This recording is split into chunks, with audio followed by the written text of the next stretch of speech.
Okay, so welcome everybody to our lecture on graph learning within our course Federated Learning. So in the beginning of this lecture, I want to briefly discuss the feedback survey. Please remember that all of you have to respond to the feedback survey, to this feedback survey, and the second one in the end of the course in order to be eligible for a grade. So this is mandatory. I need this feedback from you to develop this course further, to develop it towards perfection in many, many years, or not so many years, hopefully. So, yeah, please note that this feedback survey is open until, I think, 30th of March. So still 2 or 3 days open. Please fill it out.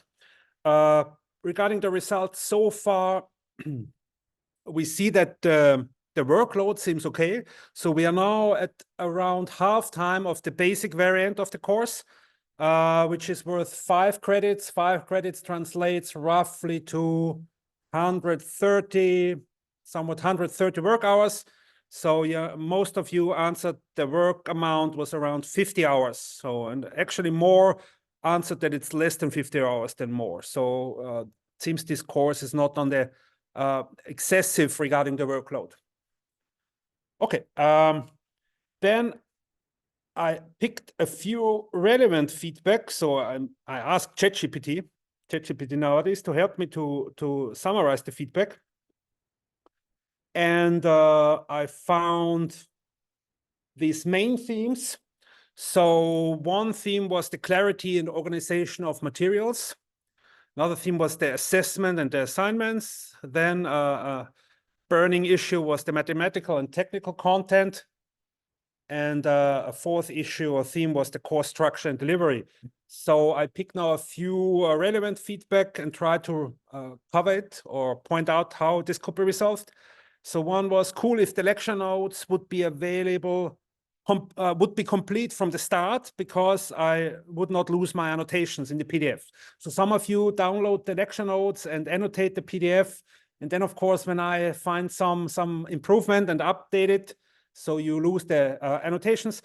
In this regard, I will try in the next edition, and you can do this also now, to extract the relevant pages from, so if we now have a lecture on graph learning methods, then when I give this lecture, the lecture notes are pretty much fixed, because it's also related to the coding assignments. So if you today download the PDF and extract the pages for graph learning, you can work with that until the end of the course. But I might do this by default in the future. So I will split the PDF into the individual lectures and only hand out the PDFs for the lectures. So I like to update immediately the entire PDF, because I'm worried to forget some idea how to improve it. But you can work with the kind of snapshot of the corresponding pages at the time of the lecture. So when I give the lecture, it's basically frozen.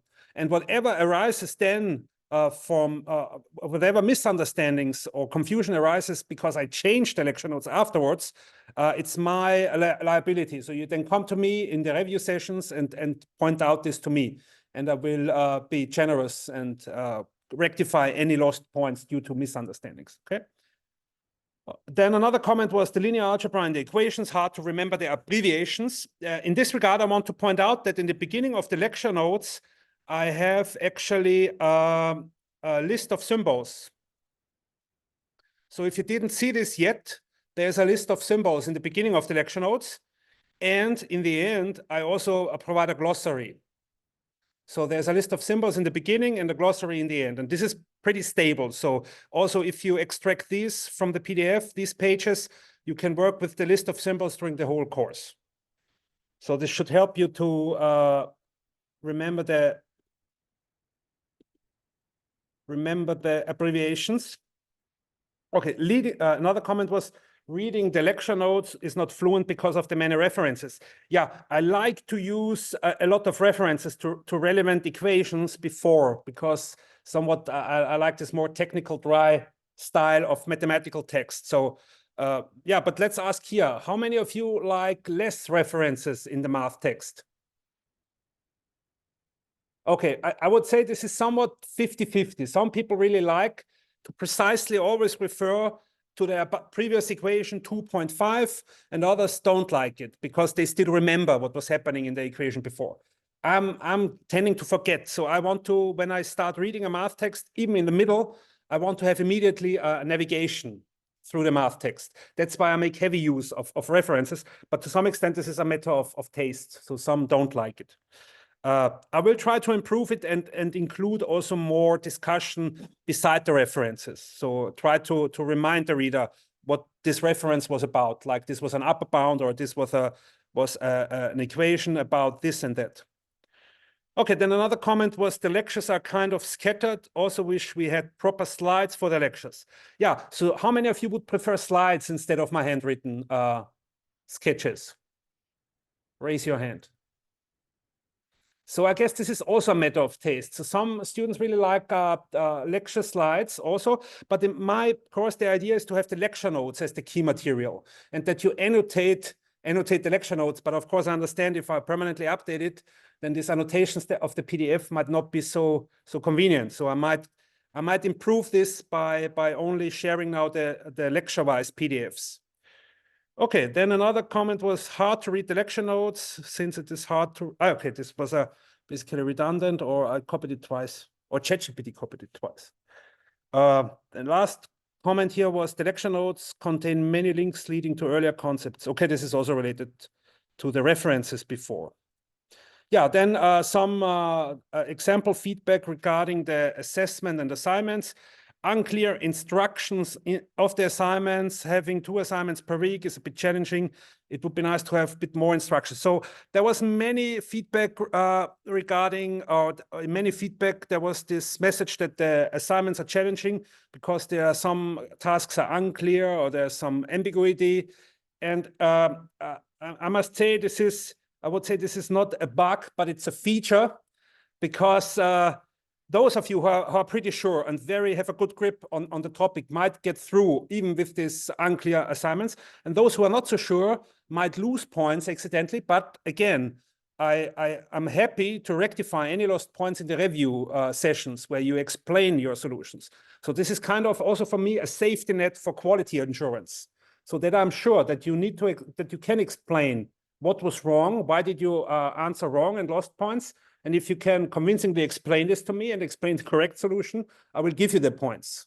So this is kind of a safety net for quality insurance also, because I want to avoid that this course can be completed with minimum effort just by guessing the correct answer. This is also not in your own interest, because I want you to learn something in this course. Yeah, and having 2 assignments per week is a bit challenging. Yes, this timing is fast. It's fast-paced. Yes, I agree. But again, if you are somewhat stressed out and cannot make it, you always have the possibility to meet me and do a review meeting, and you will have several more opportunities. I offered already 2 or 3 of these review meetings in Zoom, and there will be several more to come. And also in the end, you will have always the chance to meet me and do a review of your solutions. So this should reduce the stress for you here. Okay, then the mathematical content was considered a bit hard.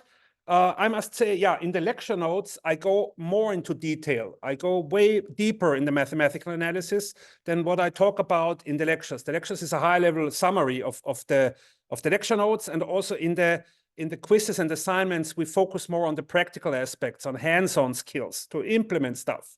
But in the lecture notes, I dig a bit deeper. For those who are interested, they can follow it. But I guess many of you have already observed that to succeed in the assignments, you don't need to understand every derivation in detail and every inequality.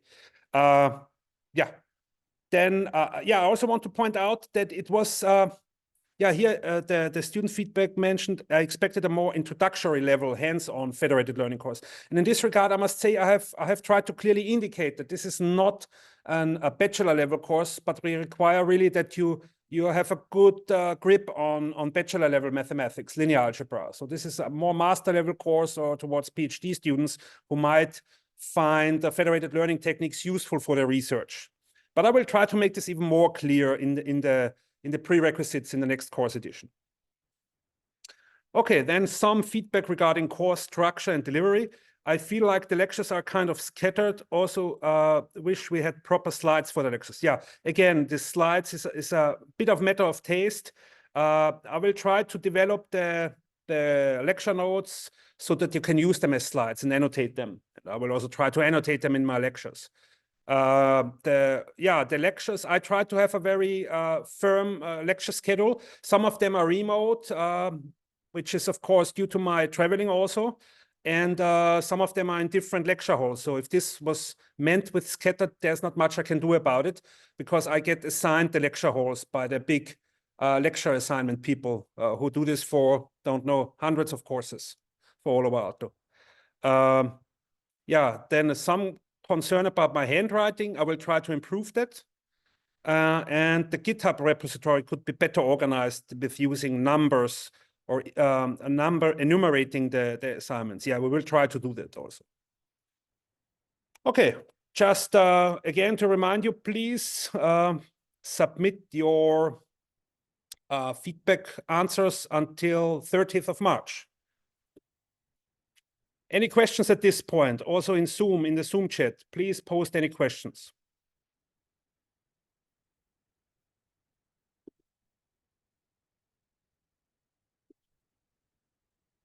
If not, then I will now continue with the actual topic of today's lecture, which is graph learning. So if you remember, most of what I talked about in this course and the federated learning methods, they are based on one principle, which I call GTV minimization. So in this GTV minimization, we try to optimize the model parameters, local model parameters. So let me maybe start with my handwriting. So we have local data sets. We have a local data set here at the node I. Sorry, I have a new sketchpad. I need to adjust a bit. We have a data set I. And we want to learn model parameters, Wi. And we have another data set for which we want to learn model parameters Wi prime. So this is the node I prime. And this here is the node I. So what we did is we tried to minimize the local loss. So we have some local loss for each data set. Try to make this a bit larger.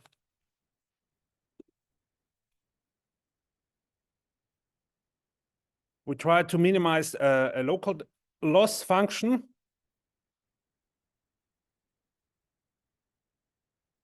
But we want to minimize the average. So we want to minimize this local loss for all nodes. So we sum over all nodes in the empirical graph plus. So we want to balance this local loss with some other term. What was this other term that we used? So we don't tune these separately because then we do just basic machine learning for each node separately. If we would only use this part here, we would only separately train a model for each local data set. But we couple them with a total variation term. So we sum over edges. And each edge in an empirical graph has an edge weight. And we penalize the variation or difference of the local parameter vectors over edges. So we want them to be constant over edges. Any questions at this point?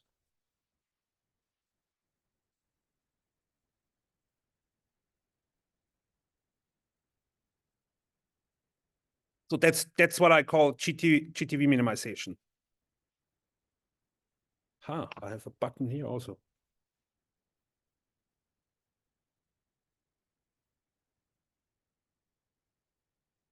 So that's GTV minimization.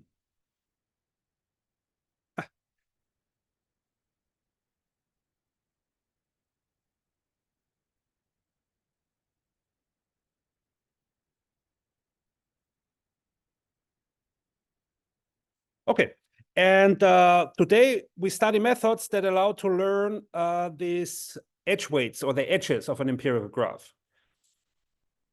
So the question is how to choose I prime. And so the first perspective we take is that of an engineer. So we look at these edge weights as a design choice. These edge weights are a design choice that determine the computational and statistical properties of methods that use GTV minimization or that solve GTV minimization. Do you remember which techniques did we use to solve this optimization problem?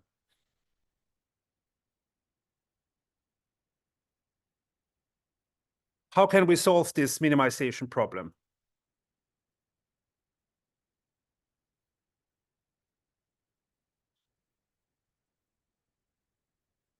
Gradient descent. Yes, we used gradient descent methods. And it turns out that these gradient descent methods, so solve GTV min using gradient descent. And it turns out that this gradient descent method can be implemented as a message passing algorithm. So at each node, we run local updates. So at each node I, we do a local update using neighboring nodes, I prime and I double prime. So we need to read in the current model parameters at node I prime and node I double prime to update the current estimate at node I. So we update it to get a new one. So let's say this is then iteration k plus 1, and this was iteration k. And from this message passing perspective, we see immediately that per iteration, or the per iteration complexity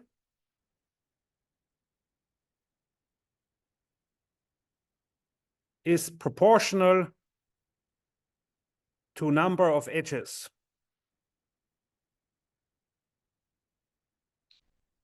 Okay. So is this clear? For message passing algorithm, the number so let's say communication is also a form of computation.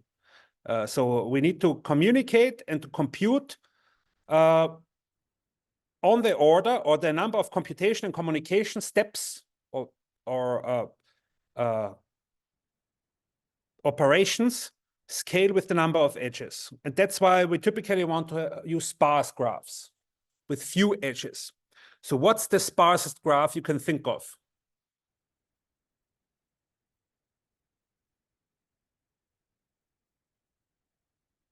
Sorry?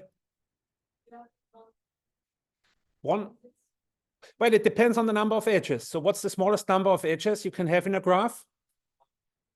1? 0, yes. 0. You can have an empty graph without any edges. So let me see if I can scroll here downwards. This looks promising. No. Does anybody know how I can scroll downwards the whiteboard? So I lose everything here.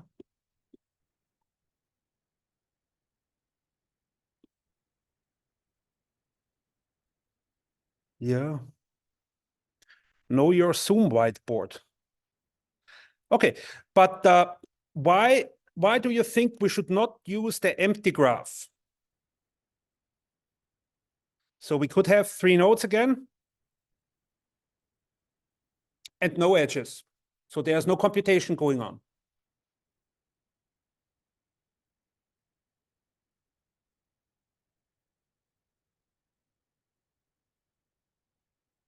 Why would you not use the empty graph? Well, it sounds too good to be true. What's the whole point of federated learning? Information sharing. And how does GTV minimization, how does this this optimization problem, how does this enforce information sharing?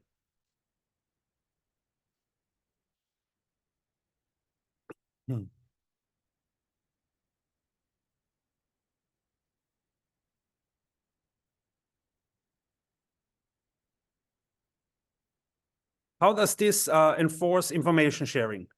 Does anyone have an intuition?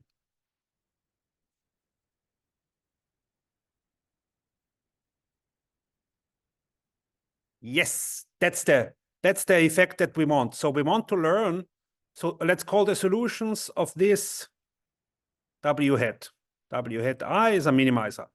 And to ensure that this W hat I is approximately the same as W hat I 2 prime and W hat I prime, to ensure that all these are approximately the same, we need to have a large alpha, and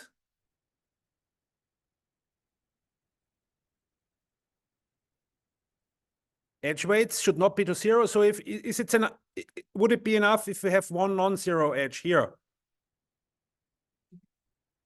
Connected, yeah, it needs to be connected. So for large alpha and connected graph. Oh my God, this graph's so bad. Connected empirical graph. All the W hat I are identical, are constant over nodes. And this is made precise. In the lecture notes, I develop or I present an upper bound on the deviation of these learned parameter vectors from the average.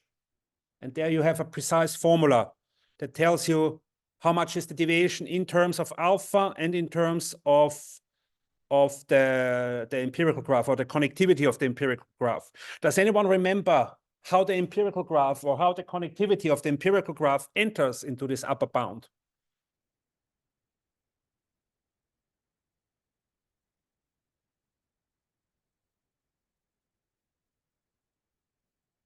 So connected, this is a qualitative property. A graph is connected, yes or no. But to get an upper bound, we must somehow measure the amount of connectivity. So what did we use as a measure for the amount or the extent or level of connectivity of a graph? Yes, which eigenvalue? Eigenvalue is the good direction, and it turned out to be the smallest non-zero eigenvalue of the graph Laplacian. This is the important quantity. This tells us how well this graph is connected. So if this is large, then the graph is well connected.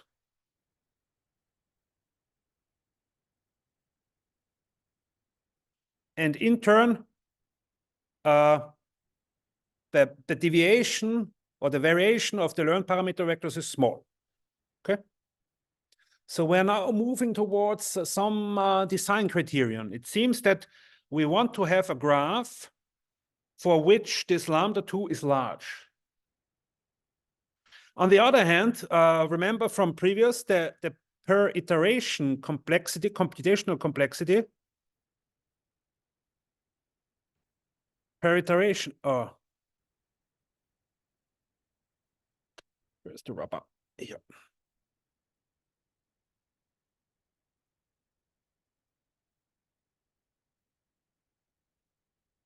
Per iteration complexity is scales or is proportional to the degree, let's say the maximum node degree. So to keep the per iteration complexity small, we would like to have a small degree, or let's say we fix the degree, the maximum node degree. We have some budget, some computational budget, some bit rate or bandwidth that we have reserved from our network operator, which means this limits the number of messages or the per iteration complexity. This corresponds to a choice for Dmax. So given a fixed Dmax, what would be a graph that has largest lambda 2?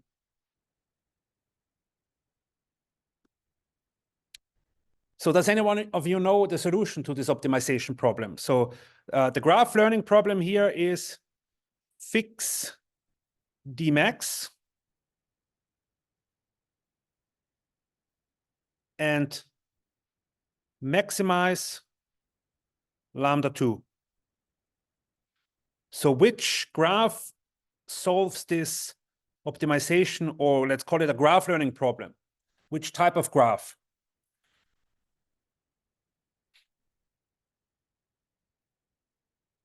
Regular graphs, yeah, I think regular graphs are a useful class of graphs here to solve this. But within regular graphs, are there different types of regular graphs? Well, yeah, fully connected would be an extreme case where Dmax is number of nodes minus 1. So each node is connected to all other nodes. But for smaller Dmax, what are good regular graphs for a given, let's say, small maximum node degree?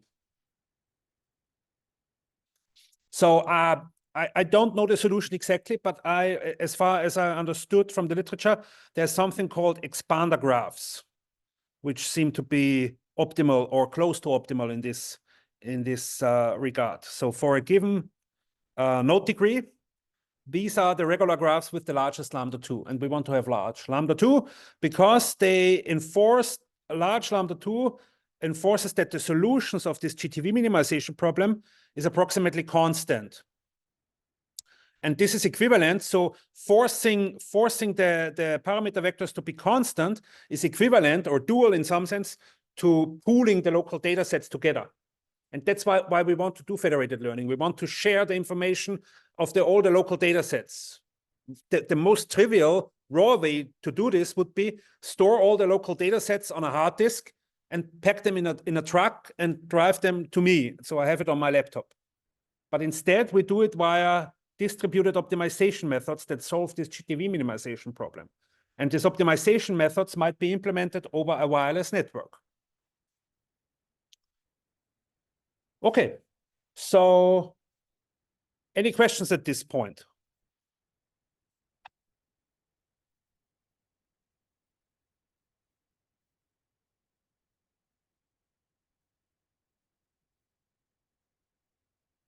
The expander graph can be applied when the Dmax is smaller, or like any of these?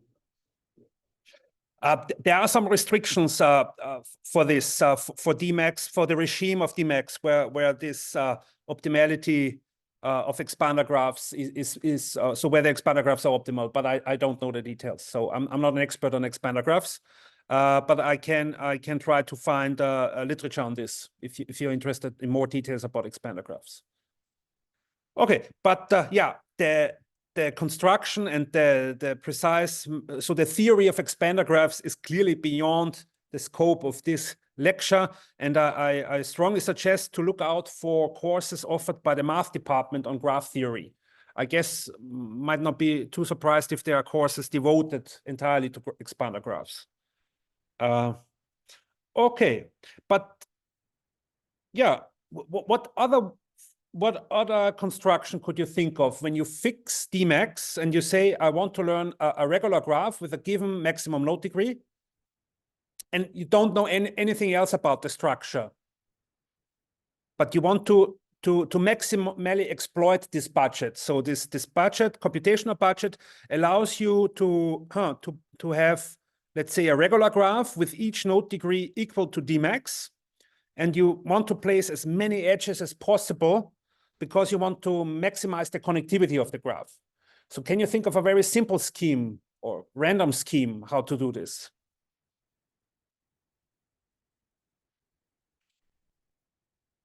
Did any one of you hear about Erdős-Rényi graphs?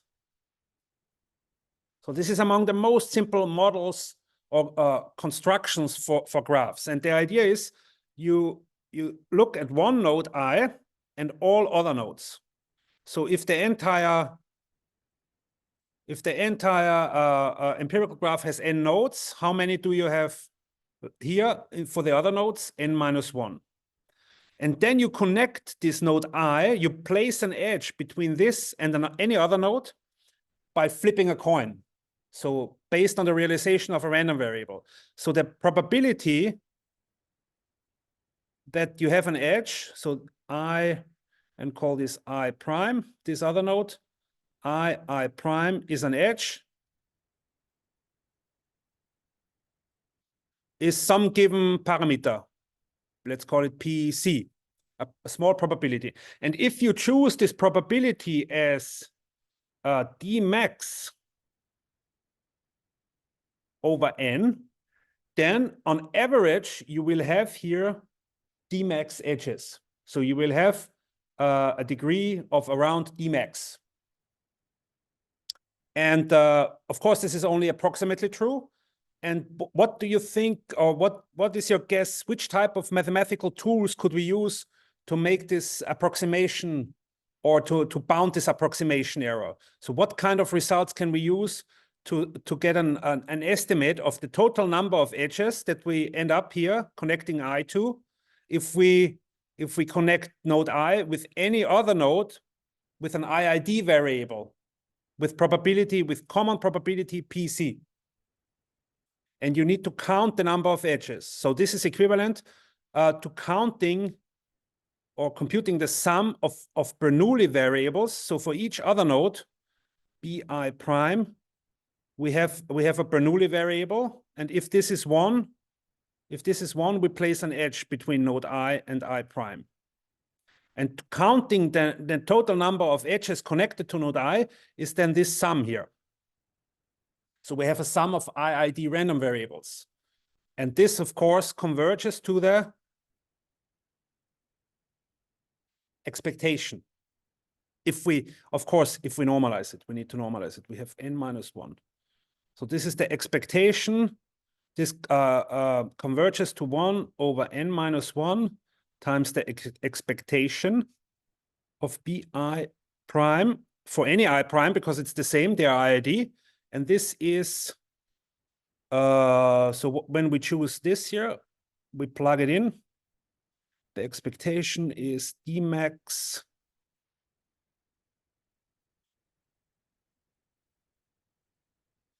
okay, now I see here this should be D times N.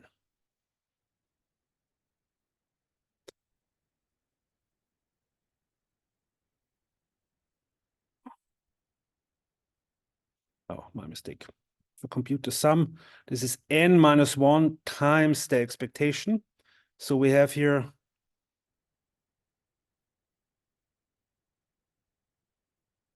D max over N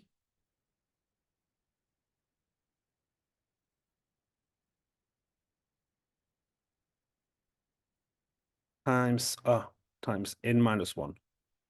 Okay, I do not cover the feedback about my handwriting today. I admit it. So, and this is approximately, so this cancels approximately for n large. So what we get is the number of edges is D max. So a very simple argument, very hand-waving argument, but which you can make precise using probability theory. So one way to construct a regular graph with a given maximum node degree is randomly connect each node with a certain probability and IID to any other node. And this construction is also known as Erdős, named after a famous Hungarian mathematician, and Régnier, not sure about his nationality, Alfred Régnier, Erdős-Régnier graph is the name of this probabilistic model for graph construction. So one way to construct an empirical graph is to use this Erdős-Régnier graph model. Okay.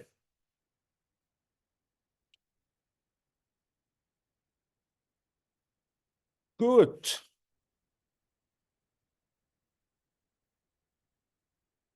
Any questions at this point? Not. So what I talked about so far was useful for a single model federated learning setting. So when you have local data sets and you want to learn the same model or train a common model, a global model for all local data sets. However, sometimes you might have subsets or clusters of nodes for which you should learn different model parameters because they have different statistical properties. So we have here a cluster and here another cluster.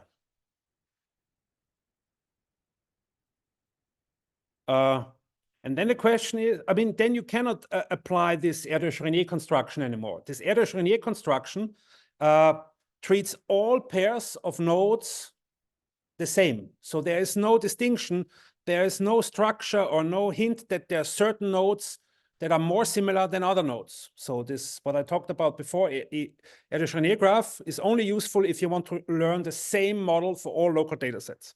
But if you have clusters, you should place edges, of course, only between nodes within the same cluster. So what I talked about before then applies to each cluster separately. So you should then do an Erdős-Rényi construction for this cluster and an Erdős-Rényi graph construction for this cluster.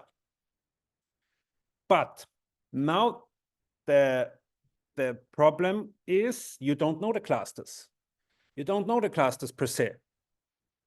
You only see the local data sets. So you need to somehow guide the graph learning method where to place the edges. And to guide a graph learning method, we need some measure of discrepancy or dissimilarity. Discrepancy between two data sets. Local data sets. And I denote this by D superscript I prime.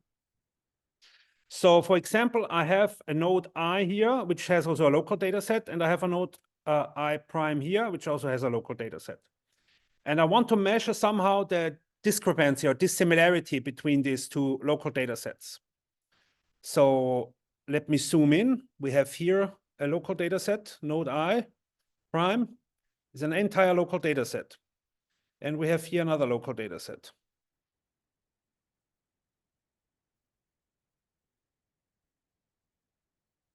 The local dataset I, and this is the local dataset I prime.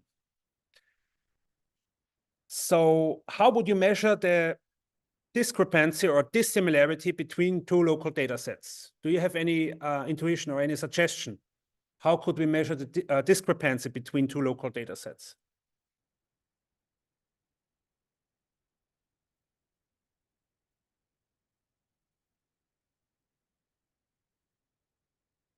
You could compare the probability distributions. Yeah, you could learn a probability distribution over features and label for local dataset I prime. And you could learn a probability distribution for features and labels for the local dataset at node I. And then you measure the discrepancy between two probability distributions. Does any one of you know how we can measure distances or discrepancies between probability distributions?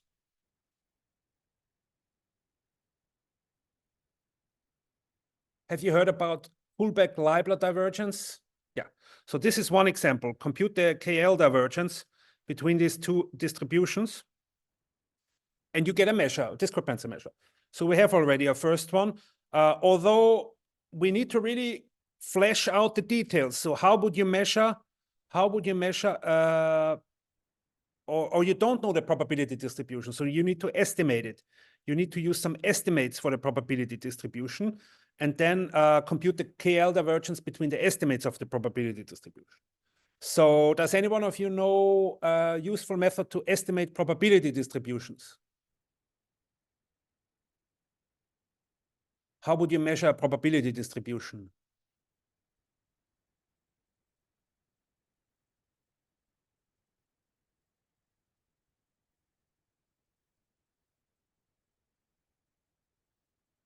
For example, you could use a histogram. Use a histogram.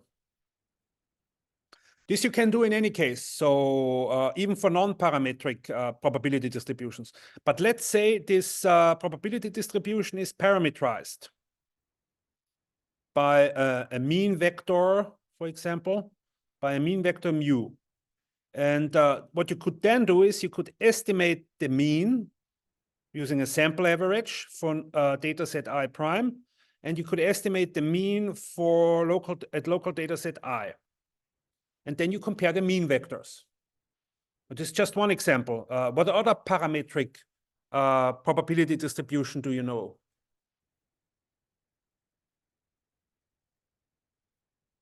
A Gaussian distribution, for example. You could fit a Gaussian distribution, not only estimating the mean, but also a covariance matrix, using a sample covariance matrix, and then compare the covariance matrices with some matrix norm.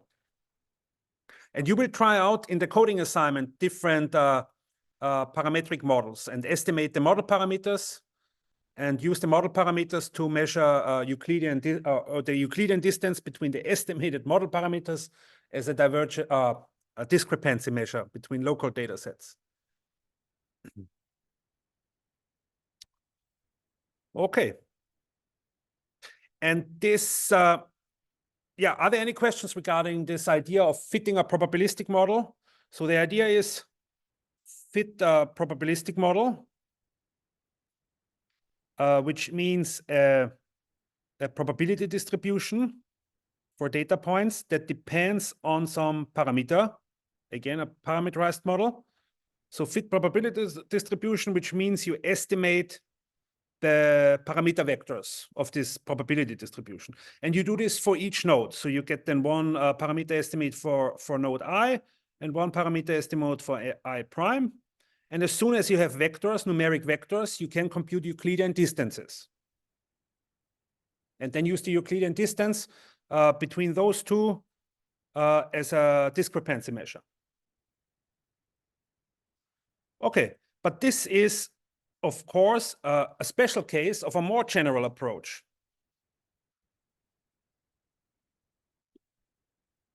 And this more general approach takes a local data set.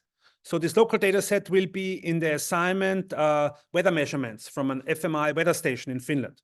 So you have a local data set, and you somehow map it to a vector representation or to a representation vector, CI. And this representation vector could be the estimated model parameters of a Gaussian mixture model, or could be the estimated mean vector, so the sample average. But it could be many other things. So can you think of other methods to take a data set, a local data set that consists of pairs of features and labels, like temperature measurements, and map it to one single vector? Do you know such deep learning approaches that take a set and map it to a vector?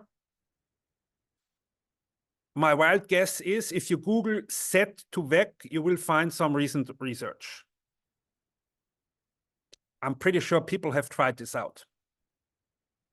Yeah, but what you could do is, of course, you have a way to organize the data set nicely as a feature matrix and a label vector. And then you can concatenate this somehow, the right way, of course, that they're compatible, and feed this numeric array into any dimensionality reduction method. So there are methods, deep learning methods, for example, that train a neural network. So this is a tunable function, for example, a neural network, that learn a representation in a way that it allows to reconstruct with another trained neural network their original. So we get then an estimated feature matrix and an estimated label vector. And hopefully we can reconstruct this feature matrix and label vector accurately. And there are methods that tune this jointly to obtain then a representation or a latent vector that's somewhat contains useful information, or to some extent contains or retains the useful information in the local data set. Did anyone of you already implement such an autoencoder method? So this is also known as an autoencoder in deep learning. So you could also use autoencoders to find a mapping from the raw local data set represented by a feature matrix and the label vector to a representation vector. And this might only have 2 dimensions. So R2 then you can even depict, you can then, what I actually did, but randomly I depicted this local data set on a two-dimensional plane, but this was completely arbitrary. It's like a cartoon. But these methods, when you use an autoencoder, they might place it more wisely on a two-dimensional plane, such that it actually reflects the similarity between local data sets. So then it would put another local data set close by if it's really close by from statistical, regarding the statistical properties of the local data sets. And I mean, I now do randomly throwing these data sets on the plane, but you can use an autoencoder to do it in a more principled way. Yeah, but still, the name of the game is then still you have a representation vector for each local data set, and then you compare or you compute the Euclidean distance between those. And you have a discrepancy measure between local data sets. Okay. So one additional way to construct such a representation vector is based or stems from the intuition that these two local data sets should be similar. Let's say it should be similar if adding this training or adding this data set to this data set should not hurt the training. Should not hurt the training on of a model on that augmented data set. And how do we train models? Which optimization method did we use in this course so far to train models, to tune a model parameter?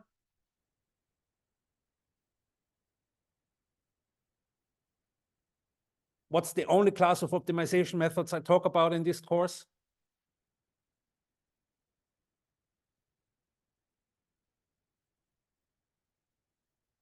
Gradient methods. So the effect of this training set on the training of this model is related to the gradient that we would get when we use the error on this data set. So we can evaluate the gradient of the loss function for data set I prime at the current local model parameter at node I. And we evaluate this loss in terms of the gradient, because the gradient is the important quantity that drives the update. So when we have the local parameter here at iteration k, we update it to in the new iteration using the gradient information. And if we would add these data points, we would add a component that consists of this gradient. So the gradient is also a way to turn a data set into a vector. You can look at the gradient as a mapping from a data set, because this gradient depends on the local loss on node I prime. So let's write it out. This is the gradient of 1 over m I prime, sum of the rth data point at node I prime minus W transposed. Feature vector at node I prime, the R is the sample index here, squared. And we sum over all data points in the data set at node I prime. So in this gradient, we take the gradient of a function that depends on the data points at node I prime. So somehow this data set determines the gradient. And in the end, it's a mapping. So this whole thing here, this whole gradient is a map or a transformation that takes a local data set and maps it to a vector. In particular, this vector is given by the gradient of the local loss function at node I prime, evaluated at the current model parameters at node I. And you will try this out, and you will see that it works quite nicely in your assignment. So using the gradient as a representation vector for local data sets. Okay, any questions at this point? So we have now talked about 3 special cases of this general approach to map a local data set first to a vector, and then compare these vectors, these Euclidean vectors, using Euclidean distance to obtain a discrepancy measure. So the discrepancy measure is then always the same, of the same form. It's the Euclidean distance of the representation vector for local dataset I and the representation vector of local dataset I prime. And note, for different choices of this representation vector, so for different ways to compute the representation vector, you will get different discrepancy measures, and in turn, you will learn different empirical graphs. So you will then compare how these different discrepancy measures result, and the resulting empirical graphs turn out in different properties of GTV minimization, like the training and validation errors you get. Okay, so the final part of this lecture is now about how to combine the discrepancy measures. So let's say we have a discrepancy measure for any pair, for any two nodes or local data sets. So we have discrepancy measure, and we have a constraint. So we want to have each node has a maximum node degree, Dmax. Each node, so let's say the degree at node I is D subscript I is Dmax. So we fix this. This is given. So we have discrepancy measure. We have the node degree should be Dmax for each node. How to find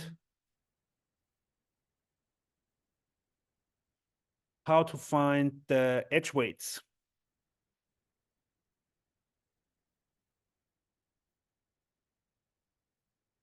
Okay, and now I want to formulate this. I want to solve this problem by first reformulating it as an optimization problem.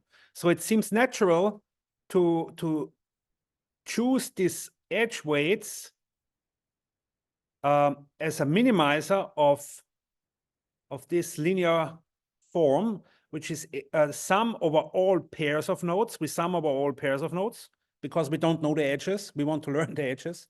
We want to do a graph learning method, so we don't know edges yet, which means we need to sum per se over all possible pairs of nodes, and we sum over the product of edge weight and the discrepancy measure. So we want to minimize this over all possible choices of edge weights, I prime.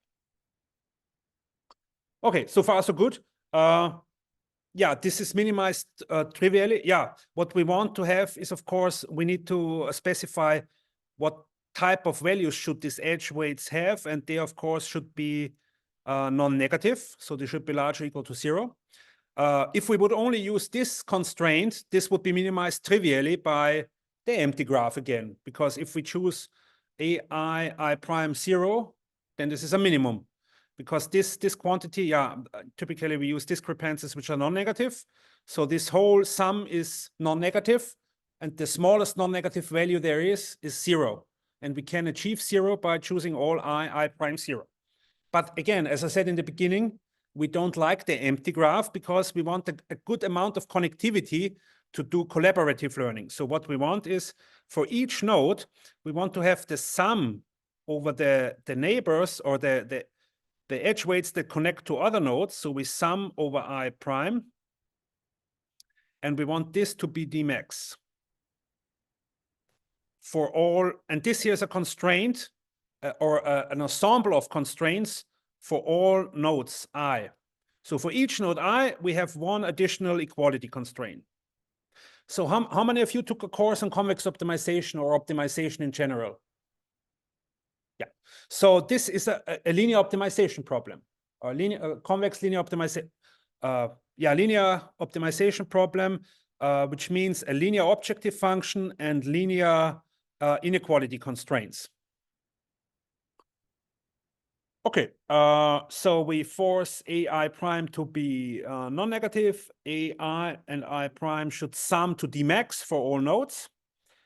So do we need any other constraint?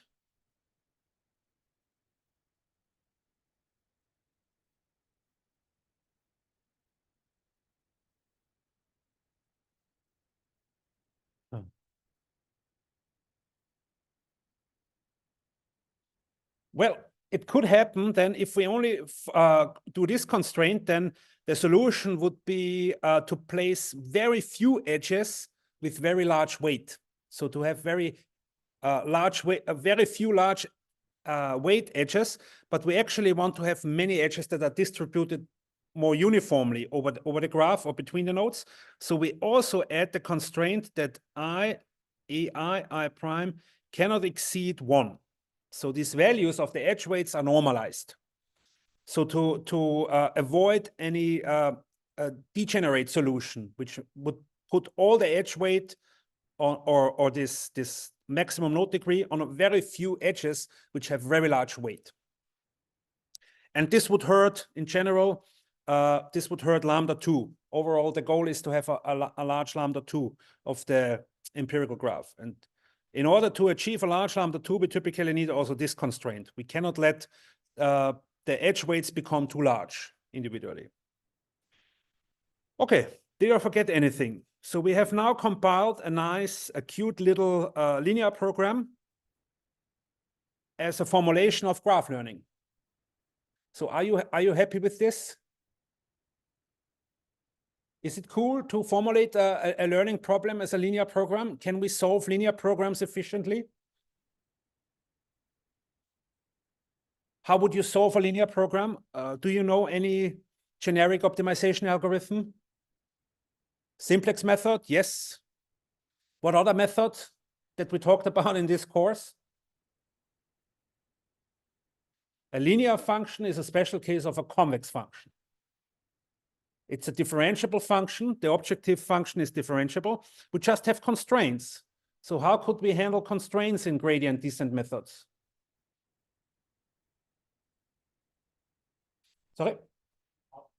We could augmenting, yeah, but this is already too advanced. So if you remember back to the lecture on gradient methods, I talked about one variant of gradient descent that can handle constraints. Yes, so we could use projected, plain, simple, projected gradient descent to solve this graph learning problem. So it turns out also in the literature, when you read about graph learning methods, many of them are variants of projected gradient descent. And they solve this optimization problem iteratively. Okay, but it turns out, by the way, you can also, let's say for some applications, you don't want to enforce the same degree. So you don't want to really be strict about regular degrees.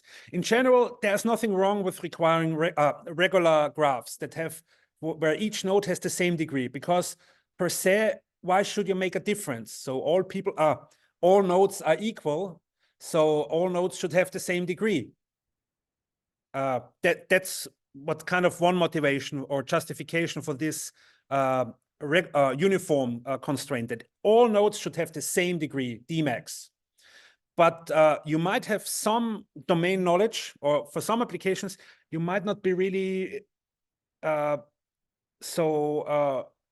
strict about the regular degree or regularity, but you would rather say you want to limit the total number of edges. So you would change this constraint by a constraint over all pairs of nodes and say the total number of edges should be equal to S. So you place S edges, let's say 10, between any pair of nodes in a way that minimizes this discrepancy or average discrepancy. So that's one variation of this learning problem. And it turns out for this variation, you obtain a closed form solution, because you can verify this in a not so lengthy proof. I also refer to a paper that provides the proof in the lecture notes. If you constrain the total number of edges, then you minimize this weighted sum trivially by placing the edges between those pairs which have the smallest discrepancies. So you take these discrepancies, you determine a list of discrepancies for all pairs of nodes, and then you sort this list. And then you place edges between the first S pairs in this list, which correspond to the smallest discrepancies. So for this special case, using this constraint for the total number of edges, you get even a closed form solution. And it's quite natural. You place edges between those local data sets that have the smallest discrepancy. Seems pretty intuitive. Nevertheless, I still try to defend this optimization formulation because you can use principled methods to solve this optimization problem distributed. So there are nice recent tutorials about distributed optimization, distributed convex optimization methods. And when you apply these methods, you, for example, don't need to have a central location where you do the sorting of the discrepancies. So for these closed form solutions, you would need at some point collect all the discrepancies between any possible pair of nodes. And this might be a large number of discrepancies and sort them somewhere on a MacBook. And this might be difficult for let's say, ad hoc wireless networks. So you would then rather prefer some iterative distributed method that not immediately in one step gets the closed form solution, but works its way robustly towards a good choice for these edge weights. So that's why I still like to present this optimization formulation also for this special case of constraining the total number of edges, even if you have a closed form solutions there. But as I said often, the research papers are patient. You can write down beautiful formulas, closed form solutions, but then computing it, implementing in real hardware is maybe another challenge then. Okay. That's all I wanted to talk about graph learning methods. Yeah. You will find in the end of the lecture notes, again, the overview of the coding assignment, the high-level overview of the coding assignment. I have now also uploaded the notebook containing the coding assignments or the instructions for the coding assignment to GitHub, so you can start on working on those. And we will open the quiz now after this lecture. Okay, any questions? Yes.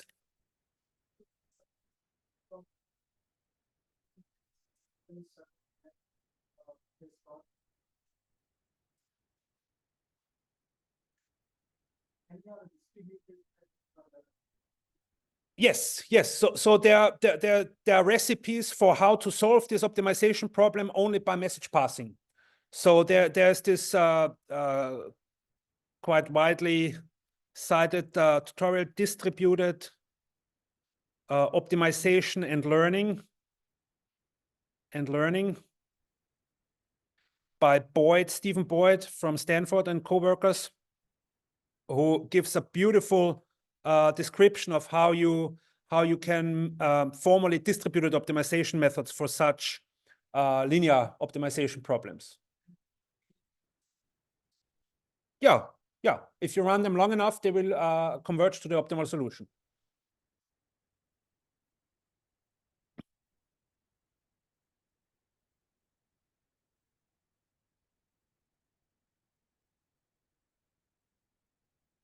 Yeah, and maybe to mention here, when you implement this distributed optimization methods, you might use a different communication topology or communication graph than what then is determined by these edge weights.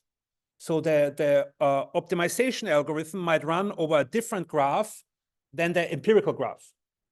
This is important to note because the empirical graph reflects statistical similarities.